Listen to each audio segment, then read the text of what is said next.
Less than 24 hours after a violent carjacking, police say they've recovered the stolen car, but not very easily. News Channel 5's Cuthbert Langley is outside of the CJC with details on this. The driver of the car led police on a chase, but we still don't know if he is actually the one that did the carjacking yesterday. Right, Cuthbert? Steve, yes, that's what police tell me. They are still investigating, working to confirm whether Jonathan Lewis, the guy they have arrested for leading them on the chase and for driving that stolen vehicle, was the one who stole it to begin with. So we're still waiting on details about that.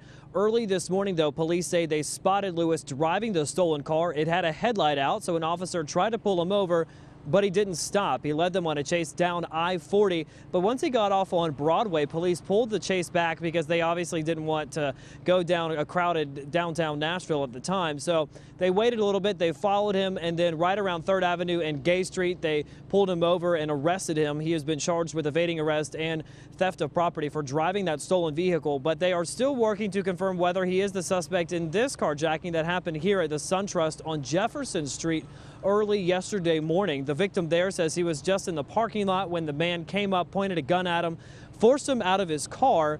Then the suspect stole his wallet, his phone, and then drove off in that stolen vehicle. So police right now are working with the victim to see perhaps if the victim can positively identify Jonathan Lewis as the guy who stole the car to begin with. They also, I've been told, are looking at surveillance video to see if Lewis matches the man who was in the parking lot early yesterday morning. So we are still waiting on word about all of that to see if he will be charged with armed robbery or carjacking or something of that sort.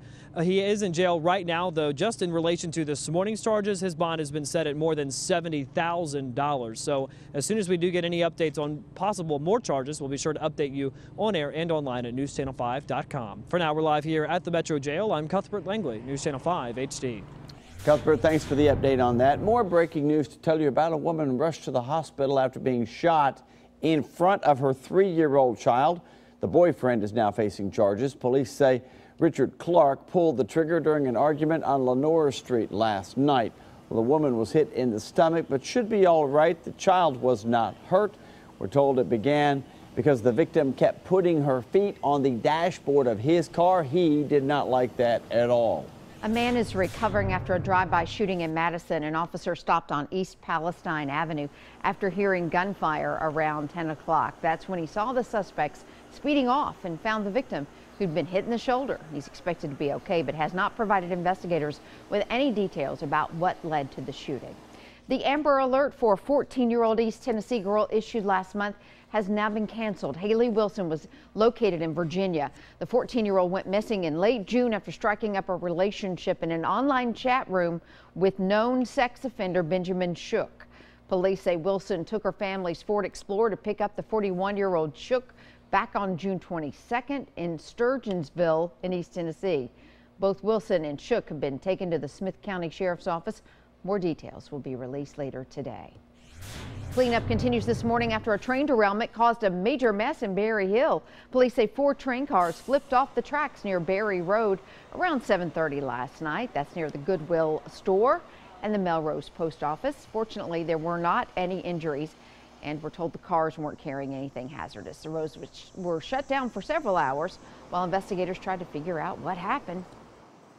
How these 4 cars just happened to fall over, we have no idea. If it was the railways, if it was, speed, we don't know. CSX crews worked late into the night cleaning up debris and putting the cars back on the tracks. The search continues this morning for those 3 teenagers who escaped from a school in Columbia. There are the pictures of those 3. 5 originally escaped from Magnolia Academy. 2 are back. 3 still out. Julie White, Alexandria DePriest, and Anastasia Alexander. They might be in a Nissan Altima with tinted windows and a temporary tag. Call police if you've seen them or you know where they might be. A wanted fugitive back in custody after a long manhunt that lasted for several hours. Michael Rose somehow escaped out of the back of a Williamson County deputy's patrol car, and he jumped a fence. That doesn't sound terribly dramatic, but the guy was in handcuffs. Deputies tracked him down on the side of a road near Highway 96 about 3 hours later, still cuffed, by the way. He was wanted in charges in Virginia. He'll be facing a judge and then sent back to Virginia next week. Well, a bank robber is still on the run this morning, and investigators need your help tracking him down. Take a look at your screen. Murfreesboro police say this man robbed the SunTrust Bank branch along South Church Street around 3 yesterday afternoon. If you recognize him, call 615-893-STOP. Amy, 2 suspected car burglars caught in the act. 1 is behind bars. The search is still on for number 2. Lebanon police say Bradley Anthony and a second guy were spotted breaking into cars on Linwood Drive early yesterday morning. Officers caught up with Bradley Anthony. Number 2 guy, though, got away. It's a little grainy, but there's a surveillance photo of the one they're still looking for. We're told those guys may be connected to several car break-ins that happened over the weekend. If you have any information on where this guy may be, contact police. New details about an attempted robbery that ended with one of the suspects getting shot. Investigators say 17-year-old Keon Hayes and another teen tried to rob a 74-year-old man in a parking lot on Lafayette Sunday night. Instead, the victim pulled a gun and shot Hayes in the stomach. He is expected to be okay and will be charged once he's released from the hospital. Police are still searching for the other teen right now. The man who shot Hayes will not face any charges.